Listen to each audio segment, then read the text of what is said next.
الحمد لله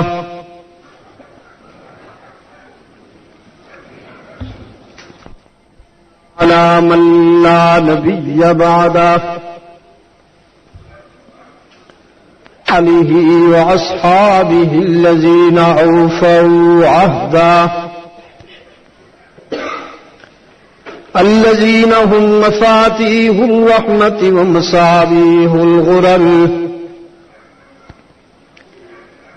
أعوذ بالله من الشيطان الرجيم.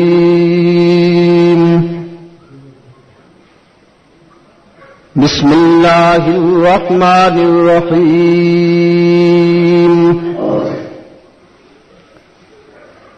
وإذ ابتلى إبراهيم ربه بكلمات فأتمهن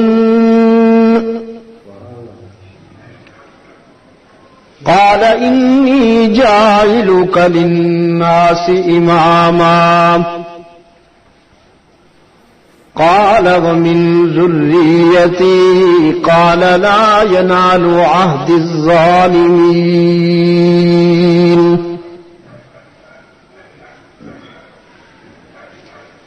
صدق الله مولانا العظيم.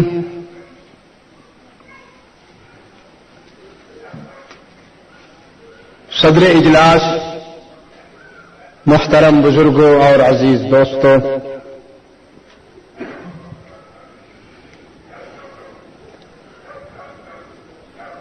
تین روز پہلے ہمارے عزیز محمد اصغر صاحب ملتان تشریف لے گئے اور انہوں نے اصرار فرمایا کہ چونکہ مجھے ابتاباد حاضر ہونا ہے، ایک رات قبل آ جاؤں،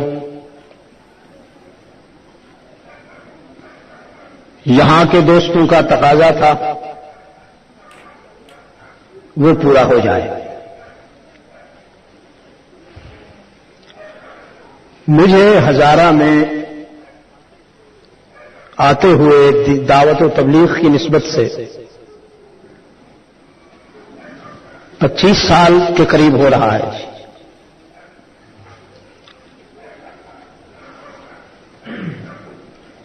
یہاں میں نے جنہیں بچہ دیکھا تھا وہ اب بچوں والے ہیں۔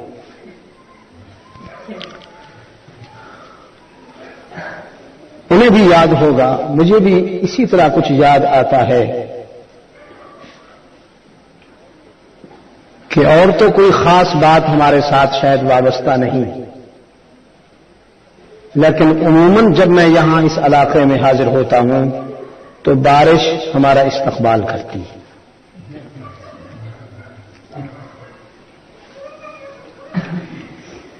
یہ اور بات ہے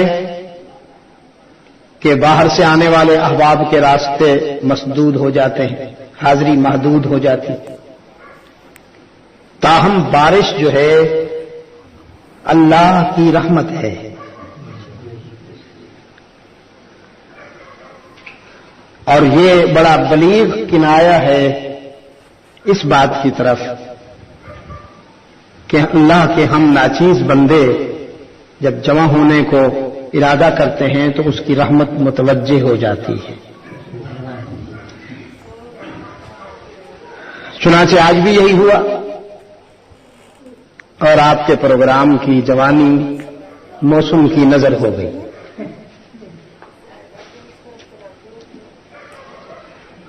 ویسے بھی کوئی خاص تشہیر نہیں، مروجہ طریقوں کے مطابق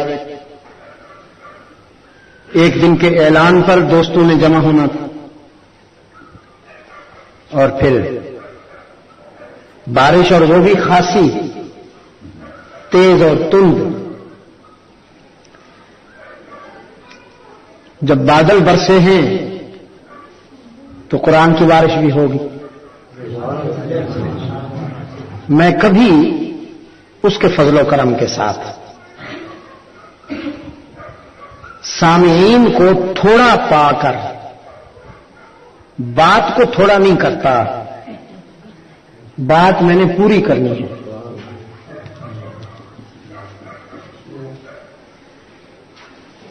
جو دوست تشریف لائے ہیں میرا وہی سرمایہ ہے. آج کی گفتگو قرآن کریم تو روشنیوں کا مرکز ہے. آج ہم اس سے جو روشنی حاصل کریں گے وہ خلیل اللہ کے کردار کے حوالے سے ہے. چونکہ ذوالحجہ کا پہلا عشرہ ہے اور 3-4 روز کے بعد آپ جانور ذبح کریں گے اور قربانی دیں گے.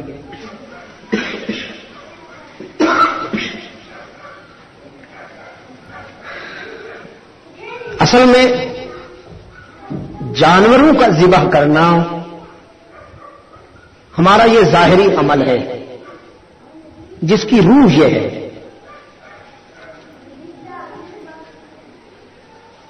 حکم بھی یہی ہے کہ جب آپ جانور ذبح کرنے لگے تو یہ آیت پڑھ لیا کریں. ان صلاتی و نسکی و محیای و مماتی للہ رب العالمین. ہم جو اجمی لوگ ہیں بڑے مزے میں، خصوصاً پاکستان والے لوگ، قرآن کریم کو سمجھنے کی ہم نے کوشش نہیں کی. اگر کچھ آیات ہم نے یاد بھی کر لی ہوتی ہیں تو ان کا ترجمہ نہیں آتا، ترجمہ آتا ہے تو اس کے معنی نہیں آتے. اب اسی پہ اگر آپ غور کریں تو ساری بات آ گئی. ان صلاتی و نسکی و محیای و مماتی للہ رب العالمین. تو یہ جو قربانی ہے ہمیں اس ہدف تک لے جانے کا ایک عمل ہے، ایک کوشش ہے کہ جس ہدف پر پہنچ کر ہمارا سب کچھ اللہ کے لیے ہو جاتا ہے.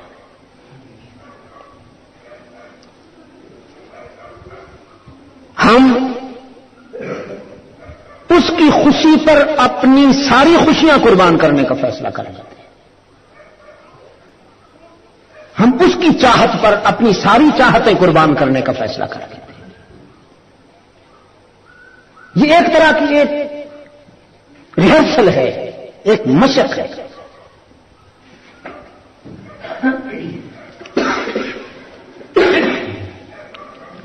ہر دوستی میں آزمائش ہوتی، وہ دوستی ہو ہی نہیں سکتی جس کا امتحان نہ لیا جائے. اللہ کی دوستی سب سے نازک تعلق ہے. آپ اپنے دوستوں کو آزماتے ہیں تو اللہ بھی اپنے دوستوں کو ٹٹولتا ہے کہ کھرے ہیں یا کھوٹے ہیں، وہ ضرور دیکھتا. ایک جگہ ارشاد ہوا احسب الناس ان یترکوا ان یقولوا آمنا وهم لا یفتنون. لوگوں نے یہ کیا سوچ لیا کہ مومن کہلوائیں گے اور کامیاب ہو جائیں گے، انہیں آزمایا نہیں جائے گا. یہ استفہام انکاری ہے جس کے معنی یہ کہ ایسا نہیں ہوگا، جو ہمارا بنے گا آزمایا جائے گا. رسول اللہ صلی اللہ علیہ وسلم نے فرمایا ہم جو انبیاء ہیں، رسول ہیں، اپنے اپنے مقام اور مرتبہ کے لحاظ سے آزمائے جاتے ہیں. جس کا مقام جتنا بلند ہوگا آزمائش اتنی زیادہ ہوگی. جس کو ہو جان دل عزیز ان کی گلی میں جائے کیوں. اگر اس سے دوستی لگانی ہے، اگر اس سے تعلق قائم کرنا ہے تو پھر آزمائشوں کے لیے تیار ہو جائیے.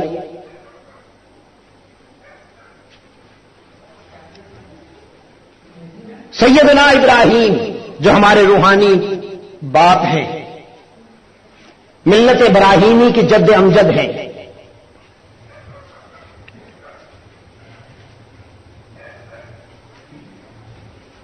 آپ ان کی رفعت دیکھیں، ان کی بلندی دیکھیں، کہاں کھڑے ہیں وہ.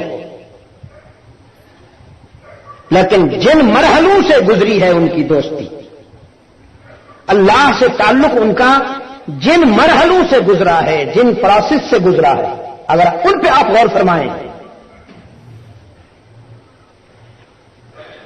تو پھر یہ حقیقت سمجھنے میں کوئی دقت نہیں ہوگی کہ ہم جب تک خود پر فتح حاصل نہ کریں اس تک نہیں پہنچ سکتے.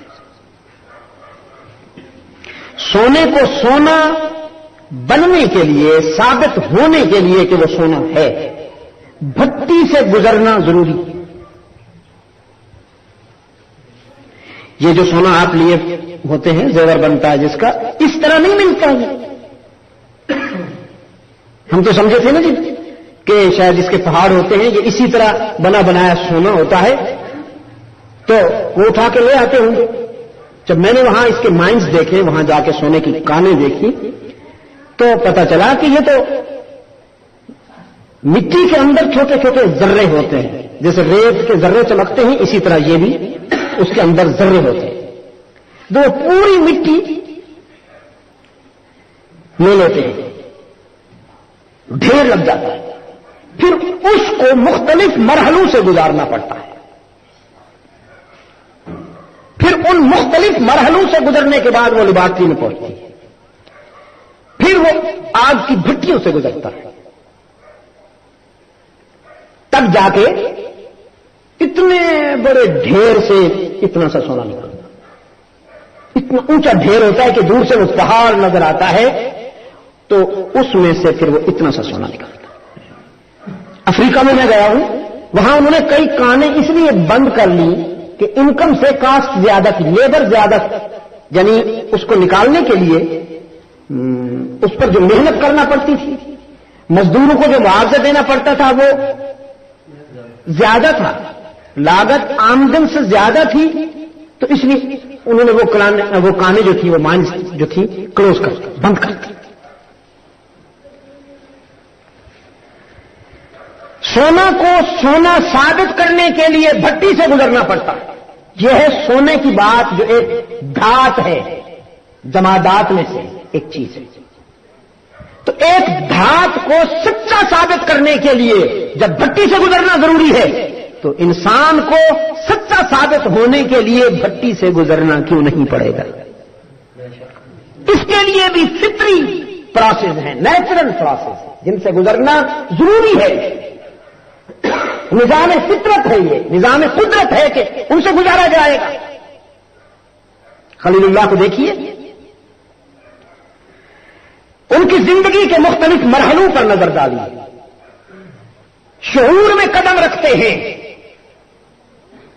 تو ہر طرف آستانے انسانیت کی جبین در بدر جھکتی نظر آئی. کہیں دیکھا ستاروں کا سجدہ ہو رہا ہے، کہیں دیکھا سورج کا سجدہ ہو رہا ہے، کہیں دیکھا چاند کی چاندنی کا سجدہ ہو رہا ہے، کہیں دیکھا درختوں کے آگے انسانی جبین جھک رہی ہے، اور کہیں دیکھا کہ ہاتھوں سے بنائے ہوئے مجسموں کے آگے انسان جھکتا ہے اور ان سے طلب کرتا ہے اپنی حاجات، اپنی ضروریات.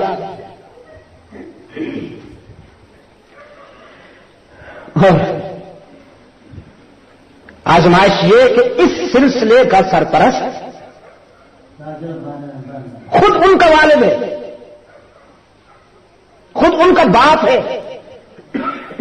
آزر قرآن کہتے ہیں نا، یخرج الحی من المیت ومخرج المیت من الحی، وہ مردوں سے زندوں کو نکالتا ہے اور زندوں سے مردوں کو نکالتا ہے.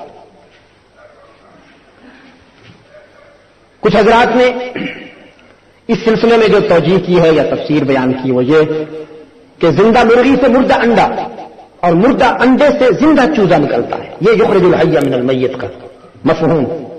لیکن بعض حضرات کہتے ہیں نہیں، مردہ مشرک سے زندہ موحد اور زندہ موحد سے مردہ مشرک نکالتا ہے. نوح جیسے زندہ سے کنعان جیسا مردہ پیدا کرتا ہے اور آزر جیسے مردہ سے ابراہیم جیسا زندہ پیدا کرتا ہے. یہ بات بڑی دل کو لگی، بہت اطمینان ہوا اس پر. اصل مفہوم یہی ہے. باپ کو دیکھا جو اس سلسلے کی سرپرستی کر رہا ہے، آستانہ پرستی کی سرپرستی کر رہا ہے، قرآن کہتا ہے دعوت و تبلیغ کا سفر جب شروع کرو تو سب سے پہلے اپنے گھر کو ٹھیک کر، تاکہ کوئی یہ نہ کہے کہ داعی صاحب، مبلغ صاحب، دوسروں کو تو آپ نصیحت کرنے نکلے ہیں، گھر کو بھی تو دیکھ لیجئے نا۔ اللہ کے رسول صلی اللہ علیہ وسلم کے لیے بھی حق تعالی کا حکم ہوا کہ انذر عشیرتک الاقربین، اپنے قریبی لوگوں کو پہلے ٹھیک کر لیجئے، انہیں ہمارے خوف کی دولت عطا کیجیے، انہیں ڈرائیے اس انجام سے کہ جو ان کے کرتوت اور ان کے کردار کی وجہ سے انہیں پیش آنے والا ہے۔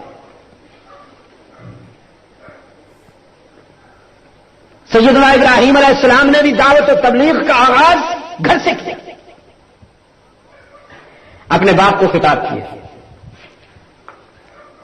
لیکن خطاب میں قاری صاحب ایک بات عرض کرتا ہوں، آپ دیکھیے خطاب نفسانیت نہیں ملے گی، آپ بات کھری کی، دو ٹوک کی، جو کرنی چاہیے تھی بات وہی ہے، لیکن اس میں نفسانیت نہیں ہے۔ اب قرآن کریم نے ابراہیم علیہ السلام کی دعوت اور تبلیغ کا وہ انداز یا وہ اسلوب جو انہوں نے اپنے باپ سے فرمائے محفوظ رکھا،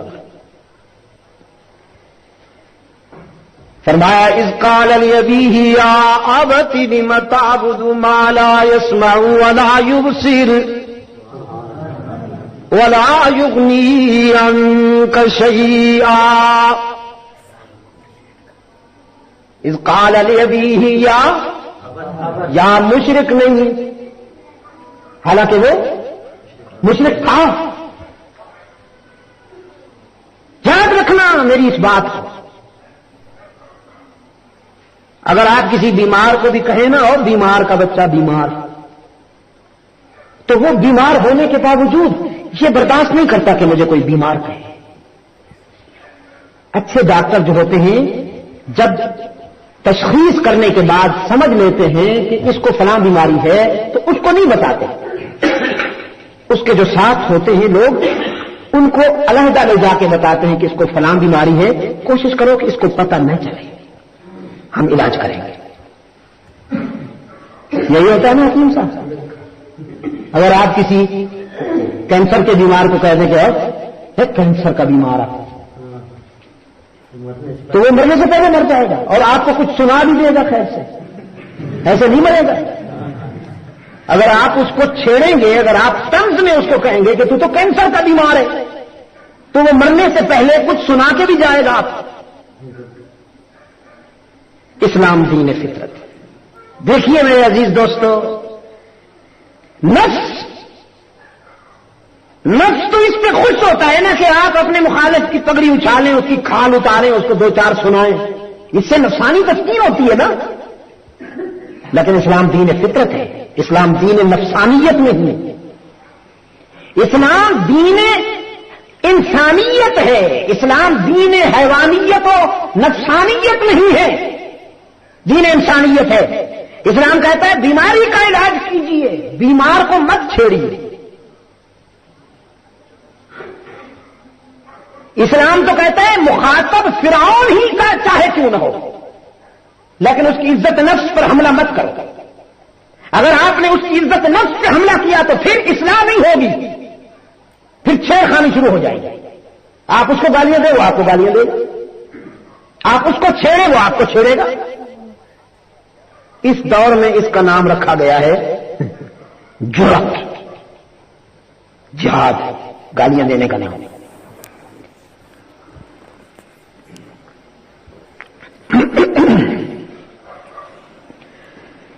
فرمایا اذ قال لأبيه يا أبت لم تعبد ما لا يسمع ولا يبصر ولا يغني عنك شيئا يا أبت لا تعبد الشيطان إن الشيطان كان للرحمن عصيا يا ابت انی اخاف ان یمسک عذاب من الرحمن فتکون للشیطان ولیا. یا ابتی، یہ بار بار یا ابتی یا ابتی یا ابتی، انی قد جاءنی من العلم ما لم یأتک فاتبعنی اہدک صراطا سویا. اے باپ، ان بتوں کے آگے تم جھکتے ہوئے نہیں شرماتے ہو. یہ نہیں شرماتے ہو بھی میں ترجمہ کر رہا ہوں، ورنہ صحیح ترجمہ لما تعبد، تم کیوں عبادت کرتے ہو ما لا یسمع، اس کی کہ جو سن بھی نہیں سکتا، ولا یبصر، دیکھ بھی نہیں سکتا، ولا یغنی عنک شیئا، اور جو تمہارے کسی کام بھی نہیں آ سکتا، نہ تمہیں مصیبتوں سے بچا سکتا ہے، نہ تمہیں خیر سے ہمکنار کر سکتا ہے، نہ تمہیں شر سے بچانے کی پوزیشن میں ہے، نہ تمہاری بدحالی کو دیکھ سکتا ہے، نہ تمہاری پکار کو اور تمہاری دعوت کو سن سکتا ہے، تم اس کی عبادت کرتے ہو. کیا ہوا تمہیں؟ یا ابتی بم تعبد ما لا یسمع ولا یبصر ولا یغنی عنک شیئا. یا ابتی،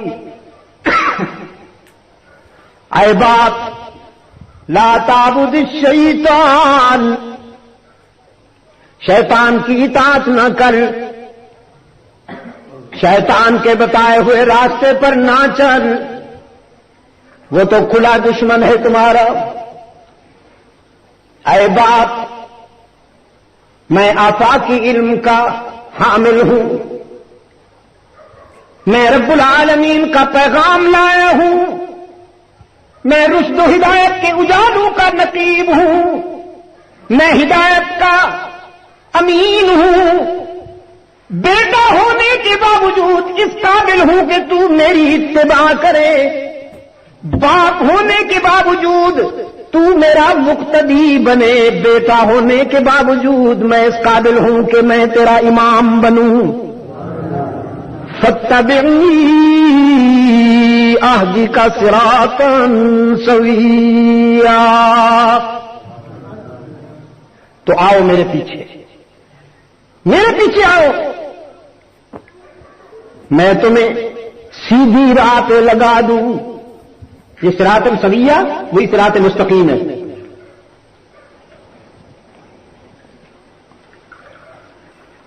اور صراط سویہ صراط مستقیم کیا ہے؟ یہ تو آپ جانتے ہیں نا، یہ جو آپ روزانہ اللہ سے مانگتے ہیں نماز کی ہر رکعت میں، اہدنا الصراط المستقیم. یہ کیا ہے صراط مستقیم؟ وہ سیدھا راستہ تو ہے. وہ سیدھا راستہ ہے کون سا؟ مسئلہ پھر بھی حل نہیں ہوگا صراط الذین انعمت علیہم کہنے کے باوجود. وہ سیدھا راستہ کہ جس پر تیرے انعام یافتہ بندے چلتے رہے، تو وہ بات ہو گئی نا.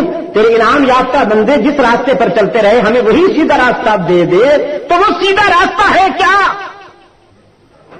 کیا نام ہے جی اس گاؤں کا؟ بٹلی. یہ نام اچھا لگتا ہے آپ کو؟ آپ نے ویسے غور کیا کہ یہ نام کس نے رکھا تھا اس کا؟ بٹی قوم ہو گئی، اس کے بعد وہ بڈڑی ہو گئی. بٹی قوم اچھا. اگر آپ کو پسند آئے نا جی، تو اس پر بیٹھ کر آپ یہاں کے جو ذمہ دار حضرات ہیں طے کر لیں کہ اس کا اچھا سا نام ہے، اچھا سا نام ایک ہو جائے. اور اگر آپ مجھ سے پوچھیں نا جی، تو آج کی گفتگو کے حوالے سے ہی ہم اس کا نام خلیل آباد رکھ لیتے ہیں. کیا خیال ہے؟ خلیل آباد رکھ لیتے ہیں. اچھا، خلیل کے لفظ معنی دوست کے ہوتے ہیں، تو یہ اللہ کے دوستوں کی بستی ہے. نام ہم رکھ لیتے ہیں اور اس کو اصل بنانا یہ اس کے اختیار میں ہے. اللہ کرے کہ یہاں رہنے والے اس کے دوست ہی ثابت ہو جائیں. اسی نام سے ہی وہ کم از کم کچھ سوچیں کہ جب یہ نام ہمیں یہ نسبت نصیب ہو گئی ہے تو ہمیں اللہ کی دوستی اختیار کرنی چاہیے.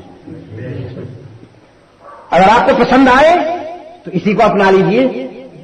پھر ذرا میرے جیسے جو نااہل لوگ ہیں, ان پڑھ لوگ ہیں, وہ بڑی آسانی کے ساتھ اس کو یاد کر لیں گے.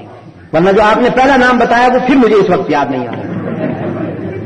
اس کی اسپیلنگ جو ہے اتنی ڈیپ ہے, اتنی پیچیدہ ہے کہ مجھ جیسے جو پرائمری درجے کے لوگ ہیں انہیں اتنی آسانی سے نہیں آتی. تو کیا عرض کر رہا تھا جی میں, صراط مستقیم کا مفہوم کیا ہے جو آپ اور ہم اللہ سے روزانہ مانگتے ہیں نماز کی رکعت میں. اہدنا الصراط المستقیم ہے, اللہ نے صراط مستقیم عطا فرمایا. تو صراط مستقیم کا جو مفہوم ہے وہ ہے اس کی توحید, کہ ہماری زمین کو در در پہ جھکنے سے بچا لے, غیر کے آگے عاجزی کی ذلت سے بچا لے, اور اپنے در پہ عاجزی کی سعادت سے ہم کنار کر دے. اہدنا الصراط المستقیم, یہ ہے صراط مستقیم کا مفہوم, اللہ کی توحید. اب آپ یاد نہیں رکھتے میں کیا کروں, ورنہ مجھے اچھی طرح میرے حافظے میں ہے یہ بات کہ میں نے بعض جلسے مستقل اسی مفہوم پر نمٹا دیے. بس یہی گفتگو ہوئی پورے جلسے میں. صراط مستقیم کے معنی ہے اللہ کی توحید. خود رب العالمین نے فرمایا نا, ان ھذا صراطی مستقیما فاتبعوہ. مجھ تک پہنچنا ہے تو صراط مستقیم پہ آ جاؤ اور اسی پر ڈپینڈ کرو, اسی پر انحصار کرو, ادھر ادھر مت بھٹکو. فاتبعوہ, اس کی ہی اتباع کرو. ولا تتبعوا السبل, ادھر ادھر مت بھٹکو. فتفرق بکم عن سبیلہ, اگر ادھر ادھر بھٹکو گے تو اس راہ سے ہٹ جاؤ.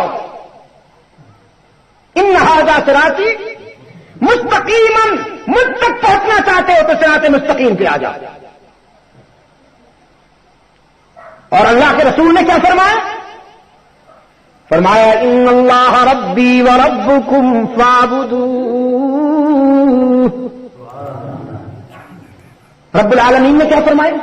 فاتبعوہ ان ھذا صراطی مستقیما فاتبعوہ. اگر مجھ تک پہنچنا چاہتے ہو تو صراط مستقیم پر آ جاؤ اور اسی کی ہی اتباع کرو, اسی پر ڈپینڈ کرو. فاتبعوہ, اور اس کا پیغمبر کہتا ہے ان اللہ ربی و ربکم فاعبدوہ, میرا اور تمہارا رب اللہ ہی ہے. فاعبدوہ, بس اسی کی ہی عبادت کرو, اسی کی ہی عبادت کرو. سجدے اسی کے, رکوع اسی کا, قیام اسی کا, پکارو اسی کو, مانگو اسی سے, سر جھکاؤ تو اسی کے آگے, ہر جگہ موجود سمجھو تو اسی کو. فاعبدوہ ھذا صراط مستقیم, یہی صراط مستقیم ہے.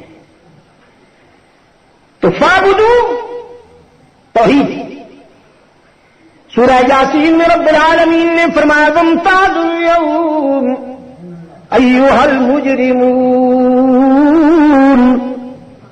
رب العالمین فرمائیں گے حشر کے دن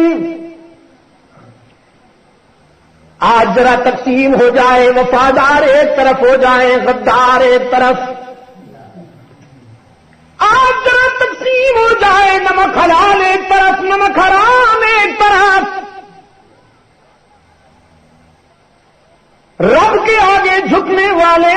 طرف ہو جائیں اور سب کے آگے جھکنے والے ایک طرف، رب کے آگے جھکنے والے ایک طرف اور سب کے آگے جھکنے والے ایک طرف، یکجائی ایک طرف، ہر جائی ایک طرف، مجاہد ایک طرف، مجاور ایک طرف، شہدائی ایک طرف، حلوائی وامتاز اليوم ایھا المجرمون۔ حشر کے دن رب العالمین خود خطاب فرمائیں گے، فرمائیں گے الم اعہد الیکم یا بنی آدم اللہ تعبدوا الشیطان، کیا میں نے تم سے وعدہ نہیں لیا تھا اولاد آدم، میں نے عالم ارواح میں تم سے وعدہ لیا تھا کہ دنیا میں جا کر شیطان کی بات نہ ماننا، وہ تمہیں بھٹکائے گا صراط مستقیم سے، لیکن بچ کے رہنا، اس کے فریب میں نہ آنا، اس کے مکر سے، اس کے دجل و تلبیس سے بچ کے رہنا۔ الم اعہد الیکم یا بنی آدم اللہ تعبدوا الشیطان انہ لکم عدو مبین، وہ تمہارا کھلا دشمن ہے، وَأَنِعْبُدُونِی، اور یہ کہ میری ہی عبادت کرنا، ھذا صراط مستقیم، یہی صراط مستقیم ہے کہ میری ہی عبادت کرنا، یہی صراط مستقیم ہے۔ تو صراط مستقیم کیا ہوا؟ اللہ کی توحید۔ فرمایا یا ابتی انی، یہ بھی فرمایا یا ابتی لا تعبد الشیطان، ہدف تو وہی ہے نا، الم اعہد الیکم یا بنی آدم اللہ تعبد الشیطان۔ ابراہیم علیہ السلام بھی فرماتے ہیں یا ابتی لا تعبد الشیطان ان الشیطان کان للرحمن عصیا، یا ابتی انی قد جاءنی من العلم ما لم یأتک فاتبعنی اہدک صراطا سویا، میری اتباع کیجیے، مجھے فالو کرو، میں تمہیں سیدھے راستے پہ لگا دوں گا۔ کتنی پیار کی بات ہے، کس قدر خیر کی بات ہے، کس قدر سلامتی کی بات ہے، لیکن برتن تو وہی بھرتا ہے نا جی جو سیدھا ہے، وہ بارش کے قطروں سے بھی بھر جاتا ہے، اور اگر الٹا ہو تو جب ڈیم سے پانی نکل رہا ہو اس کے آگے الٹا برتن لے کے کھڑے رہیے، نہیں بھرے گا۔ وَنَارٌ لَوْ نَفَخْتَ بِهَا عَذَابٌ، متنبی نے کہا نا وَنَارٌ لَوْ نَفَخْتَ بِهَا عَذَابٌ وَلَكِنْ أَنْتَ تَنفَخُ فِي رَمَادِي، کوئی چنگاری ہو تو شعلہ بھڑکے، تو راکھ میں پھونکتا ہے، اڑ اڑ کے تیرے منہ پہ ہی پڑے گی، اس سے شعلہ کہاں بھڑکے گا؟ برتن سیدھا ہوگا تو اس میں کچھ جائے گا نا۔ کہتے ہیں کہ بات بڑی اچھی ہونی چاہیے، انداز اچھا ہونا چاہیے، بالکل صحیح ہے، انداز اچھا ہونا چاہیے، لیکن سننے والا دل بھی صحیح ہونا چاہیے، طلب بھی صحیح ہونی چاہیے۔ اگر طلب صحیح نہیں ہو تو پیغمبر کا واز بھی دل میں نہیں اترتا تو دوسرا کوئی کیا کرے گا؟ خود قرآن کی تعریف یہی بیان ہوئی، یضل بہ کثیرا ویہدی بہ کثیرا۔ کچھ وہ لوگ ہیں کہ قرآن سے انہیں ہدایت ملتی ہے، کچھ ایسے بد نصیب ہیں کہ قرآن سے بھی وہ گمراہی لیتے، انہیں ہدایت نہیں ملتی۔ اب دیکھیے نا، بارش زندگی کی علامت ہے، لیکن زمین مختلف ہے۔ ایک وہ زمین ہے کہ اسی بارش سے وہاں پھول اگتے ہیں، اور ایک وہ ہے کہ جہاں بدبو اٹھتی ہے۔ اگر اچھی زمین پہ بارش برسے تو پھول اگتے ہیں، اگر کوڑے کے ڈھیر پہ برسے تو بدبو اٹھتی ہے۔ قرآن کریم کو بھی ابو جہل سنے تو زندیق بنتا ہے، ابو بکر سنے تو صدیق بنتا ہے۔ طلب صحیح ہونی چاہیے، برتن سیدھا ہونا چاہیے۔ اگر برتن ٹیڑھا ہو تو کچھ نہیں جائے گا اس کے اندر۔ آدر کا برتن ٹیڑھا تھا، پیغمبر کی بات بھی دل میں نہیں اتری، ہدایت کے راستے پہ آنے کے بجائے بگڑ گئے۔ کہنے لگے روکا نہیں کہ ہمارے بزرگوں کی توہین نہ کیا کرو، میں نے تمہیں روکا نہیں کہ ہمارے بزرگوں کی توہین، اور تم باز نہیں آتے ہو۔ لئن لم تنتهِ لأرجمنك واهجرني مليا۔ اب جو بات کہی ہے اس کے نتائج بھگتنے کو بھی تیار ہو جاؤ، تیری جان لے لوں گا۔ تو خلیل اللہ نے فرمایا صرف ایک جان تو کوئی بات نہ ہو، دینے والا اگر کئی جانیں دے دے تو میں ہر جان اس کی مرضی پہ قربان کرنے کا ظرف رکھتا ہوں۔ قائم رہے، استقامت کا مظاہرہ کیا، وہی بات جو اپنے باپ سے کی پھر پوری قوم کے سامنے وہی بات بیان فرمائی۔ آغاز گھر سے ہوا، پھر پوری قوم سے خطاب فرمایا وہی بات کہ جنہیں تم بنائے ہوئے ہو انہیں ہاتھوں سے بناتے ہو، یہ نہ تمہیں نفع پہنچا سکتے ہیں نہ نقصان سے بچا سکتے ہیں۔ نفع پہنچانے والا بھی وہی ہے اور نقصان سے بچانے والا بھی۔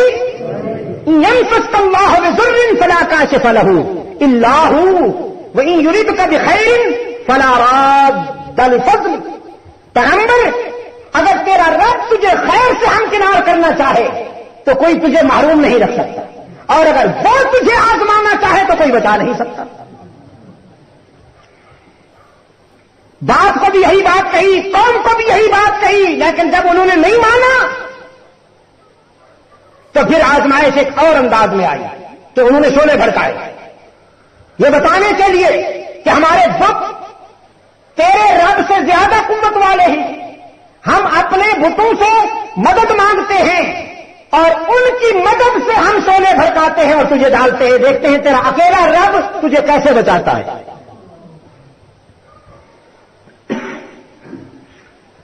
چنانچہ انہوں نے شعلے بھڑکائے اور خلیل اللہ نے اس کے بھروسے پر استقامت کے ساتھ اس مرحلے پر بھی آگے بڑھے، قدم آگے ہی بڑھا ہے۔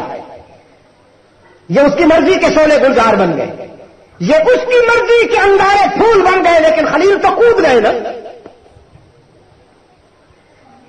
پھر ایک آزمائش کا موڑ آیا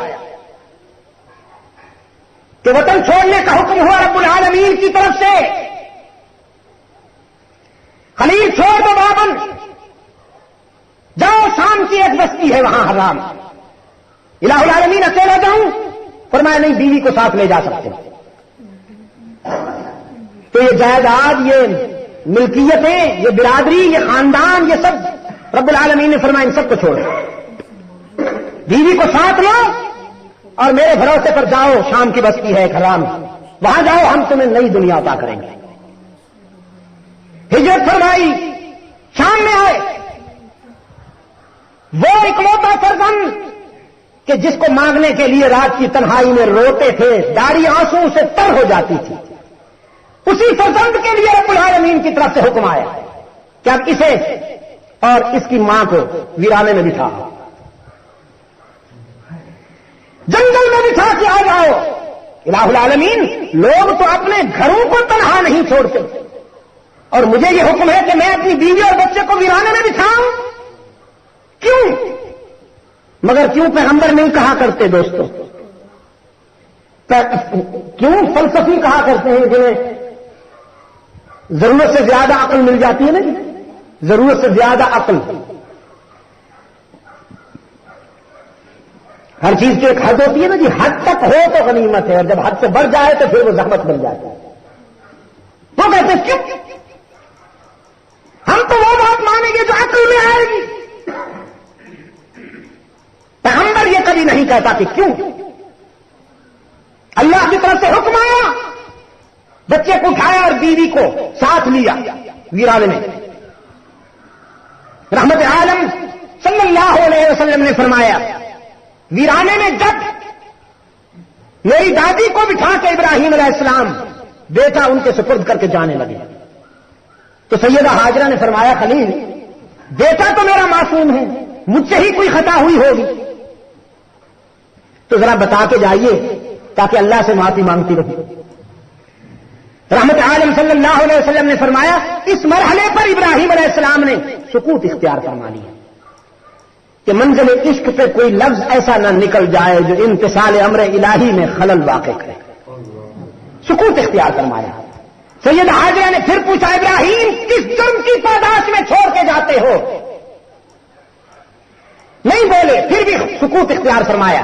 تو اب حاجرہ نے ذرا ترمیم کر لی اپنے سوال میں، فرمایا اچھا یہ تو بتاؤ یہاں چھوڑنے کا فیصلہ تمہارا ہے یا رب العالمین کا ہے؟ بس اتنا بتا کے جاؤ کہ اس ویرانے اور تنہائی میں تم اپنی مرضی سے چھوڑ کے جا رہے ہو یا اس کے حکم پر چھوڑ کے جا رہے ہو؟ رحمت عالم صلی اللہ علیہ وسلم نے فرمایا ابراہیم بولے پھر بھی نہیں، انگلی آسمان کی طرف اٹھا دی اور انگلی کا اشارہ کر کے کہا کہ نبی کا کوئی ابرو کا اشارہ بھی اپنی مرضی سے نہیں ہوتا تو اتنا بڑا کام اپنی مرضی سے کیسے کرے گا؟ حکم تو اس کا ہے۔ جب خلیل کی انگلی آسمان کی طرف اٹھی تو حاجرہ کا حوصلہ دو چند ہو گیا۔ فرمایا اگر اس کی مرضی ہے تو تشریف لے جائیے، پھر جس نے ویرانے میں چھوڑنے کا حکم دیا ہماری حفاظت بھی وہی کرے گا اور وہ تم سے زیادہ بہتر حفاظت کرنے والا ہے، وہ آپ سے زیادہ بہتر حفاظت کرنے والا ہے۔ واللہ خیر حافظا وهو ارحم الراحمین۔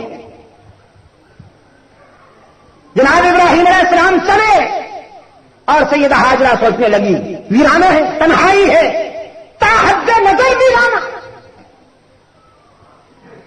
ابراہیم علیہ السلام نے جاتے جاتے وہاں ایک دعا مانگی۔ آزمائش سے آدمی جب گزر رہا ہو تو دعائیں بڑی قبول ہوتی ہیں۔ ہم تو یہ سمجھتے ہیں جی وہ ناراض ہو گئے، کوئی آزمائش آ جائے ہمارے اوپر، کاروبار میں نقصان ہو جائے، خسارہ ہو جائے، بیمار ہو جائیں، ہم کمزور ہیں، اللہ میں محفوظ رکھے آزمائشوں سے، ہم اس قابل نہیں ہیں کہ آزمائشوں کا بوجھ اٹھا سکیں۔ لیکن میں آپ کو ایک بات بتا رہا ہوں کہ جب وہ اپنے کسی بندے کو آزماتا ہے تو پھر اس وقت قریب ہو جاتا ہے، بالکل قریب کہ کچھ کہو تو صحیح میں مانگنے کے لیے تیار ہوں، کچھ مانگو تو صحیح میں ماننے کے لیے تیار ہوں۔ تو آزمائش کی اس گھڑی پر ابراہیم علیہ السلام نے ہاتھ اٹھا لیے ویرانے میں، فرمایا ربنا انی اسکنت من ذریتی بواد غیر ذی زرع عند بیتک المحرم ربنا انی اسکنت من ذریتی بواد غیر ذی زرع عند بیتک المحرم ربنا ليقيموا الصلاة فاجعل أفئدة من الناس تهوي إليهم وارزقهم من الثمرات لعلهم يشكرون ربنا إنك تعلم ما نخفي وما نعلن وما يخفى على الله من شيء۔ اے ہمارے رب اپنی متاع قلب و جگر روزی کے لیے اپنی متاع قلب و جگر اس ویرانے میں بچھا کے جا رہا ہوں۔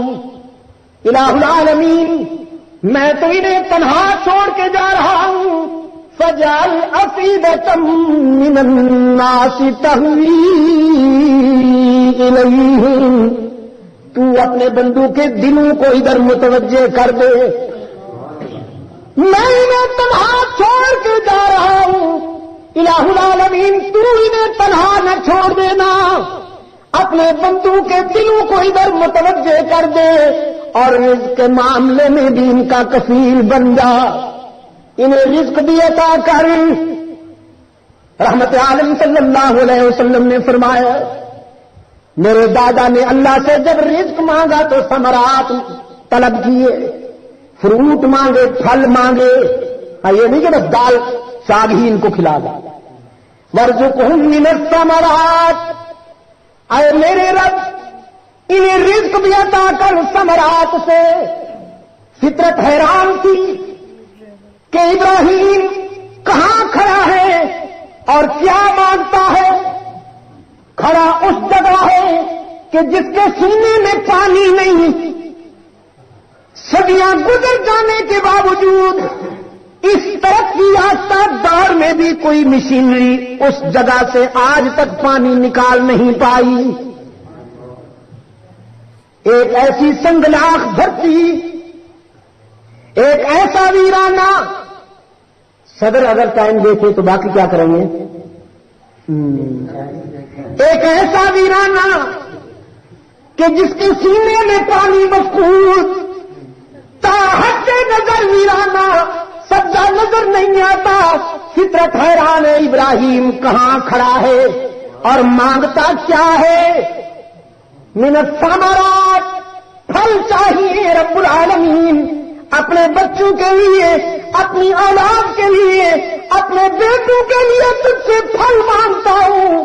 فطرت حیران تھی کہاں کھڑا ہے اور کیا مانگ رہا ہے. پھل تو زرخیز دھرتی پہ ہوتے جہاں باغات زیادہ ہوں، یہ کیا مانگ رہا ہے اور کہاں کھڑا ہے.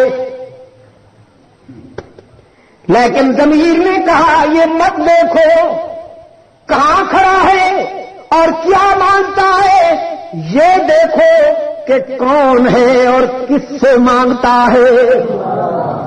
نعرہ تکبیر، اگر یہ تکبیر، نعرہ صحابہ، اگر یہ دیکھا کہ کیا مانگتا ہے اور کہاں کھڑا ہے تو کنفیوژن بڑھے گی. تم یہ دیکھو کہ کس سے مانگتا ہے اور کون مانگ رہا ہے. مانگنے والا خلیل اللہ اور دینے والا رب العالمین. مانگنے والے نے خوب مانگا اور دینے والے نے بھی خوب عطا کیا. ایسا عطا کیا کہ دنیا میں جہاں کہیں پھل ہوتے ہیں یہ خلیل کی دعا کا شباب ہے، یہ خلیل کی دعا کی قبولیت کی جوانی ہے. میرے سوئے ہوئے صدر، دنیا میں جہاں بھی پھل ہوتے ہیں مکہ میں ملتے ہیں، اور مکہ میں بھی سوکھے ہوئے نہیں ملتے، باسی نہیں ملتے، سڑے ہوئے نہیں ملتے. خدا کی قسم میں نے دیکھا، بار بار دیکھا، وہ پھل اپنے باغوں میں اتنے تازہ نہیں ہوتے جتنے مکہ میں تازہ ملتے ہیں. اگر مجھے اجازت دے تو میں کہتا ہوں وہ درخت سے اتر کر جب مالی کے دامن میں آتے ہیں یا اس کے ٹوکرے میں آتے ہیں یا وہ پیٹیوں میں بند کرتا ہے نا، اس وقت اتنے فریش، اتنے تازہ نہیں ہوتے جتنے مکہ میں تازہ ہوتے ہیں. میں نے یہی کیلے مکہ میں بھی کھائے جو سندھ میں ہوتے ہیں، میں نے یہی سیب مکہ میں بھی کھائے جو پاکستان میں بھی ملتے ہیں، لیکن وہاں تاثیر عجیب تھی. یہی آم وہاں کھائے، تاثیر عجیب ہے. یہی اورنج مالٹے وہاں کھائے، تاثیر عجیب. ہم مینار میں بیٹھے، ہمارے سامنے کیلے لائے گئے، اسپیکر لگا ہوا تھا ان پر پاکستان میں، اور ہم کھا بھی رہے ہیں اور ان کی لذت عجیب ہے. تو مجھ سے دوستوں نے پوچھا شاہ صاحب یہ کیلے ہم پاکستان میں بھی کھاتے ہیں لیکن اتنے لذیذ نہیں ہوتے. میں نے کہا صرف کیلوں کی بات کرتے ہو یا باقی پھلوں کا بھی یہی حال ہے؟ کہنے لگے جس پھل کو بھی کھایا یہی حال ہے، کہیں وہ تاثیر اور وہ ذائقہ نہیں ملتا جو یہاں ملتا ہے. تو میں نے کہا سمجھ میں آنے والی بات ہے، یہ کوئی حیران ہونے والی بات تو نہیں. یہ پھل جب اپنے اپنے ملکوں سے روانہ ہوتے ہیں نا جی تو یہ اپنے ملکوں کی نسبت سے آتے ہیں، لیکن جب مکہ کی بلدیاتی حدود میں یہ پیٹیاں داخل ہوتی ہیں تو پھر ان میں خلیل کی دعا کی تاثیر شامل ہوتی جاتی ہے. اور یہاں آنے کے بعد پھر ان کی کیفیت یہ ہو جاتی ہے جو آپ محسوس کر رہے ہیں. یہ دعائے خلیل کی تاثیر ہے، جوانی ہے خلیل اللہ کی دعا کی قبولیت کا سبب ہے کہ وہ پھل جو دنیا کے کسی بھی کونے میں ہوتے ہیں مکہ میں ضرور ملتے ہیں. یہ دعا کر کے چلے گئے. اس نے سنبھالا کہ نہیں سنبھالا دونوں ماں بیٹے کو؟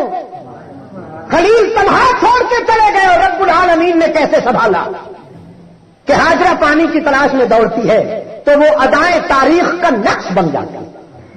رب العالمین نے فرمایا ہاجرہ جس زمین پہ آج تو دوڑ رہی ہے نا قیامت تک میں انسانیت کو دوڑاؤں گا یہاں. یہ صفا مروا کی صحیح کیا ہے؟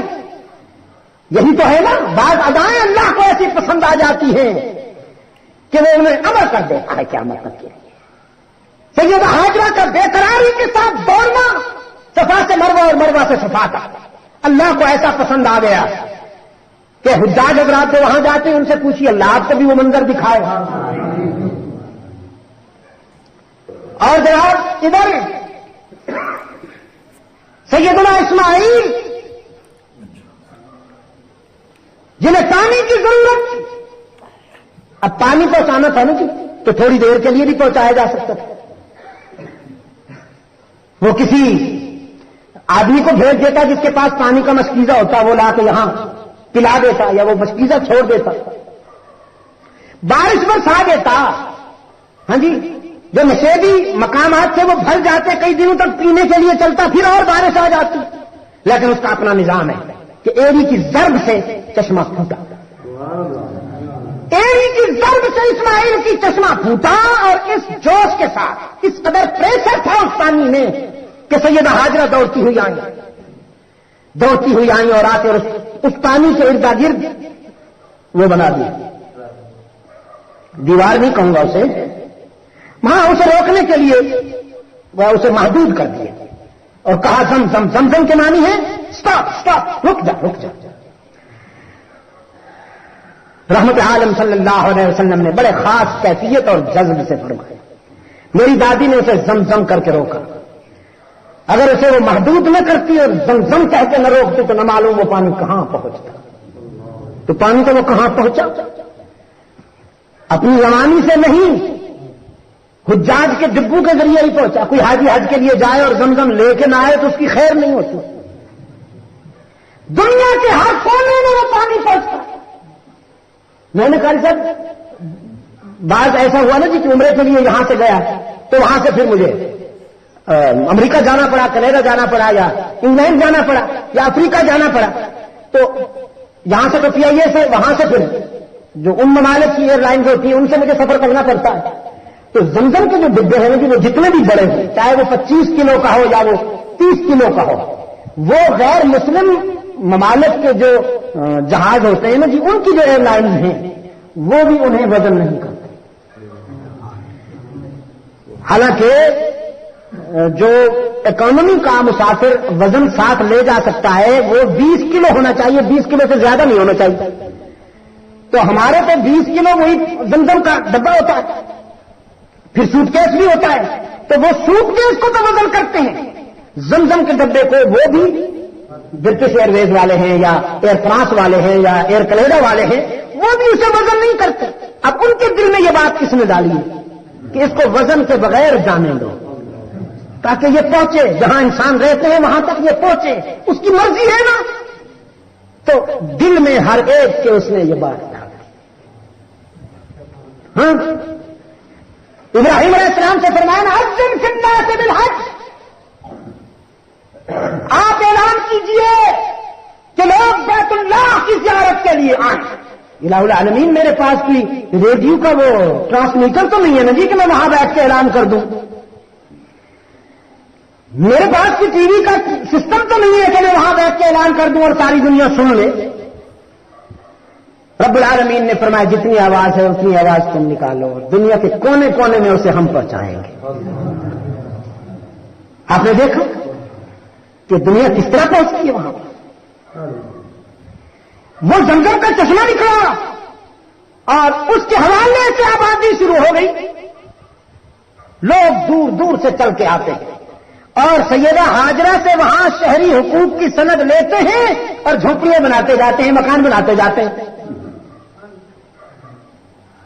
بستی بس میں آباد ہو گئی, ذکر اللہ سے بھی, اس کی یاد سے بھی اور پانی سے. جناب اسماعیل بچپن کے مرحلوں سے گزر کر لڑکپن کے مرحلے میں آئے. یہ وہ عمر ہے کہ جب بچے کی ادائیں باپ کے پدری جذبے میں ہلچل مچا دیتی ہیں. اب رب العالمین کی طرف سے حکم ہوا میرے خلیل اسی فرزند کے گلے پر میری مرضی کے لیے، میری رضا کے لیے خنجر بھی چلا کے دکھا دیجئے، چھری بھی پھیر کے دکھا دیجئے۔ پھر نہیں پوچھا اللہ نے کیوں؟ کبھی باپ بھی اپنے بیٹے کے گلے پر چھری پھیرتا ہے کہ میں پھیروں؟ اس کا حکم ہوا، خلیل چل کے آ گئے، سیدہ ہاجرہ سے اپنے فرزند کو لے کر ویرانے میں لے گئے، منزل عشق پہ لے گئے۔ قرآن کہتا ہے فلما بلغ معه السعي قال يا بني إني أرى في المنام أني أذبحك فانظر ماذا ترى۔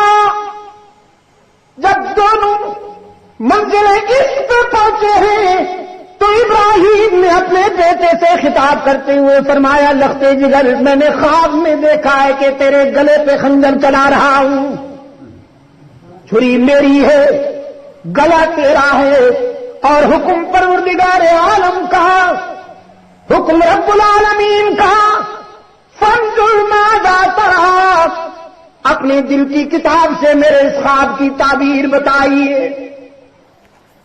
روشن ضمیر فرزند نے بلا تاخیر تعبیر عرض کر دیا، ابتی افعل ما تؤمر، افعل ما تؤمر، ما ترى نہیں، عرض کیا ابا حضور کیجیے، جس کا آپ کو حکم ہوا وہ کر گزریے، جس کا حکم دیے گئے ہیں آپ، یہ نہیں کہا کہ جو خواب دیکھا ہے وہ کر گزریے، بلکہ عرض کیا جو آپ کو حکم ہوا ہے وہ کیجیے۔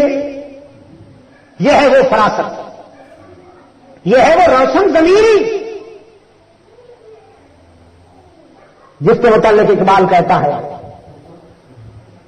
کہ وہ فیضان نظر تھا یا کہ مکتب کی کرامت تھی، وہ فیضان نظر تھا یا کہ مکتب کی کرامت تھی، سکھائے کس نے اسماعیل کو آداب فرزندی،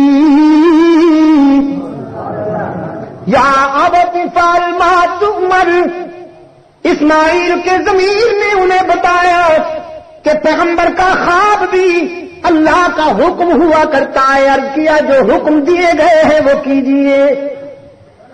خلیل اللہ نے فرمایا لختے جگر میں تو تیار ہو کے آیا ہوں، دیکھتے نہیں ہو تجھے ویرانے میں لے کے آیا ہوں، اس وقت ایک میں ہوں، ایک تو ہے اور ایک ہمارا رب ہے، یہاں اس لیے لایا ہوں کہ اللہ کی مرضی کے مطابق اس کی خوشنودی کے لیے جو مجھے حکم ملا ہے وہ کروں، لیکن تیرے لڑکپن سے ڈرتا ہوں، بچہ جو ہوا کہیں بے صبری نہ ہو جائے، میں تو پیغمبر ہوں اللہ کا، میں تو اس مقام پہ ہوں کہ کوئی اندیشہ نہیں، لیکن تو کم سن ہے نا، تیری عمر کم ہے نا، کہیں بے صبری نہ ہو جائے۔ اسماعیل نے جواباً عرض کیا ستجدنی انشاء اللہ، ستجدنی انشاء اللہ من الصابرین، آپ اللہ کے رسول ہیں تو میری رگوں میں بھی تو آپ کا خون دوڑتا ہے، شاید اللہ کو یہ منظور ہے کہ آپ خلیل اللہ ہیں، وہ ذبیح اللہ بنانا چاہتا ہے مجھے۔ پھر یہ تجویز بھی اسماعیل نے دی کہ میں سربسجود ہو جاتا ہوں،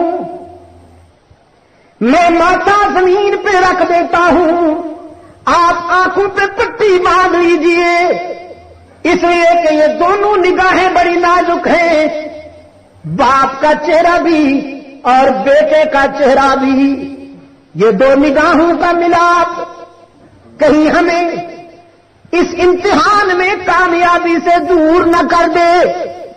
آپ آنکھوں پہ پٹی باندھ لیجئے، میں جبین کو زمین پہ رکھ دیتا ہوں، میری نظر میں بھی وہ سما جائے اور تیری نظر میں بھی وہ سما جائے.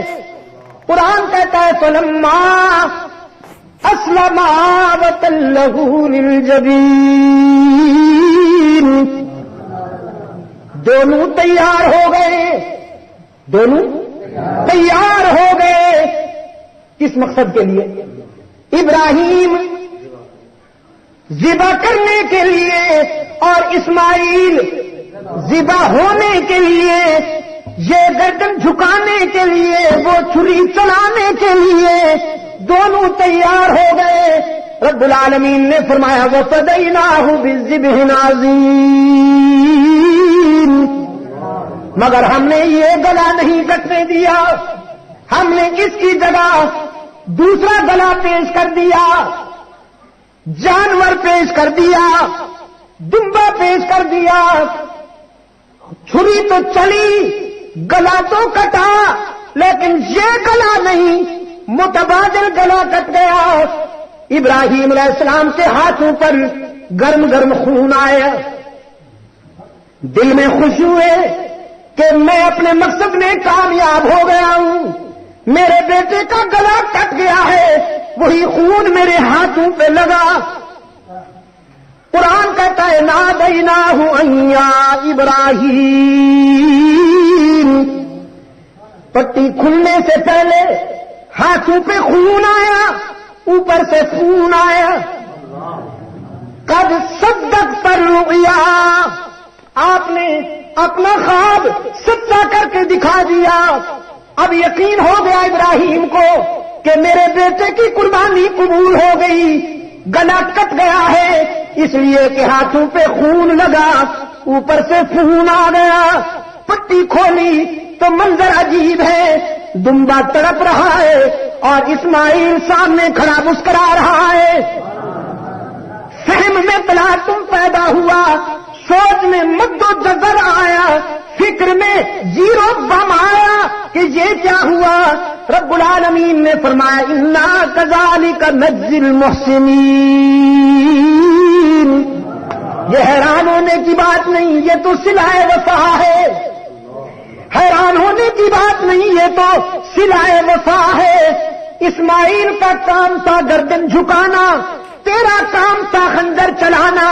اب گلا کٹنے دوں یا نہ کٹنے دوں یہ تم دونوں کے اختیار میں نہیں، میرے اختیار میں ہے کہ تم پابند ہو میں مختار ہوں، تم پابند ہو میں مختار ہوں. تم چاہنے والے ہو میں کرنے والا ہوں. چاہنے کا حق تو تمہیں ہے، لیکن کروں گا وہ جو میری مرضی ہوگی. اب ذرا جلدی سے اسماعیل کو جلدی سے حاجرہ کے پاس لے جاؤ، اس کی مامتا انتظار کر رہی ہوگی نا. میرے عزیز دوستوں، خلیل اللہ بننے کے لیے میری گزارشات کا جو ہدف تھا وہ یہ تھا کہ خلیل اللہ بننے کے لیے، اس کا دوست بننے کے لیے ان مرحلوں سے گزرنا ہوتا ہے. اپنی خواہشات کو، اپنی چاہتوں کو قربان کرنا پڑتا ہے اس کی رضا کے لیے، اس کی خوشنودی کے لیے اپنی چاہتوں کی قربانی دینی پڑتی ہے. اس لیے حق تعالی نے کریڈٹ دیا ہے، سیدنا ابراہیم علیہ السلام کے کردار کو کریڈٹ دیتے ہوئے رب العالمین نے فرمایا ان ابراہیم کان امۃ قانتا للہ حنیفا ولم یک من المشرکین شاکرا لانعمہ اجتباہ وہداہ الی صراط مستقیم. بالیقین میرا ابراہیم ایک فرد ہونے کے باوجود کردار و عمل کے لحاظ سے اس قدر مرکزیت کا حامل ہے اور اتنی جامعیت کا حامل ہے کہ پوری امت بھی اتنا قربانی نہ دے سکے گی جو تنہا ابراہیم نے دے دی. ان ابراہیم کان امۃ، میرا اکیلا ابراہیم وفاؤں کے اعتبار سے پوری امت وقت نظر آتا ہے. اور اللہ نے اپنے خلیل کی وفاؤں کو خراج تحسین پیش کیا تو سب سے پہلی بات فرمایا وَلَمْ يَكُ مِنَ الْمُشْرِكِينَ. میرا ابراہیم میرا خلیل شرک کرنے والوں میں سے نہیں تھا، ہر جائی نہیں یکجائی تھا، مجاور نہیں مجاہد تھا، حلوائی نہیں شیدائی تھا، آستانہ پرست نہیں حق پرست تھا. وَلَمْ يَكُ مِنَ الْمُشْرِكِينَ. وہ شرک کرنے والوں میں سے نہیں تھا. شاکرا لِأَنْعُمِهِ. اور میری نعمتوں پر تکبر کرنے والا نہیں، شکر کرنے والا تھا. پھر میں نے بھی اسے اپنی دوستی کے لیے منتخب کر لیا. اجتباہ. میں نے بھی اسے اپنے پیار کے لیے چن لیا. وہداہ الی صراط مستقیم. اور صراط مستقیم بھی انہیں عطا کر دیا. میری ان گزارشات کا خلاصہ یہ نکلا میرے عزیز دوستو، اللہ سے ہم نے ایک وعدہ کیا ہوا ہے اس دنیا میں آنے سے پہلے کہ ہم تیرے حق میں کسی کو شریک نہیں کریں گے. اس نے ہم سے عالم ارواح میں پوچھا تھا الست بربکم، میں تمہارا رب ہوں کہ نہیں؟ اور پوری انسانیت نے کہا تھا بلا، تو ہی ہمارا رب ہے. ہم دنیا میں تیرے سوا کسی کو رب نہیں مانیں گے. یہ قربانی کا مفہوم بھی یہی ہے کہ ان صلاتی و نسکی و محیای و مماتی، ہماری نمازیں، ہماری قربانیاں، ہماری زندگی، ہماری موت سب کچھ تیرے لیے. ہم خوش ہوں گے تیری خوشی کے لیے. ہم اگر کسی کو دوست بنائیں گے تو اس کا معیار تیری رضا ہوگی، اور اگر ہم کسی سے دشمنی کریں گے تو اس کا معیار تیری رضا ہوگی. جو تیرا دوست ہے وہ ہمارا دوست ہوگا، اور جو تجھ سے دور ہے ہم اس سے دور ہوں گے. اللہ ہم سب کو اس معیار پر پورا اترنے والوں میں شامل فرمائے. اور اس گاؤں کو واقعات بس دعا کے لیے ہاتھ اٹھائیے نا، 12 بج رہے ہیں، تاریخ بدل گئی ہے بھائی. اس بستی کو اللہ تعالیٰ واقعی خلیل آباد بنائے، اور اس میں اللہ کے خلیل جو ہیں ان کی کثرت ہو جائے، اور دنیا اور آخرت میں ہم سب کو اللہ کامیابیوں سے ہمکنار فرمائے. ربنا آتنا فی الدنیا حسنۃ وفی الآخرۃ حسنۃ وقنا عذاب النار. ربنا ظلمنا انفسنا وان لم تغفر لنا وترحمنا لنكونن من الخاسرين. اللهم ثبتنا على صراط المستقيم واحفظنا من كل بلاء الدنيا وعذاب الآخرة. أرنا الحق حقا وارزقنا اتباعه وأرنا الباطل باطلا وارزقنا اجتنابا منه. اے اللہ عالم اسلام کی مدد فرما. مسلمان جہاں کہیں مظلوم و مجبور ہیں ان کی دستگیری فرما. بالخصوص فلسطین، افغانستان، کشمیر کے مسلمانوں کی مدد فرما. پاکستان کو اے اللہ قرآن و سنت پر مبنی آئین عطا فرما. دور خلافت راشدہ سے نسبت رکھنے والا عادلانہ طرز زندگی عطا فرما. اے اللہ ہمیں مخلص دوست نصیب فرما. منافقین سے نجات عطا فرما.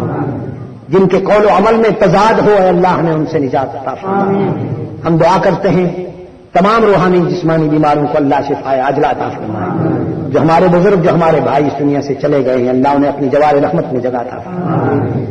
اس بستی کی سعادتوں کے لیے دعا کرتا ہوں. اللہ تعالیٰ اس کے بچوں کو، اس کی بچیوں کو قرآن کریم کے علوم سے ہمکنار فرمائے، اور آپ کو اللہ توفیق عطا فرمائے کہ یہاں سے قال اللہ اور قال رسول کی صدائیں ہمیشہ بلند ہوتی رہیں. میرے جن دوستوں نے یاد فرمایا، جن کی یاد آوری کے نتیجہ میں یہ ملاقات ہوئی، اللہ تعالیٰ ان کے اس جذبے کو بھی قبول فرمائے. صلی اللہ تعالیٰ علی خیر خلق.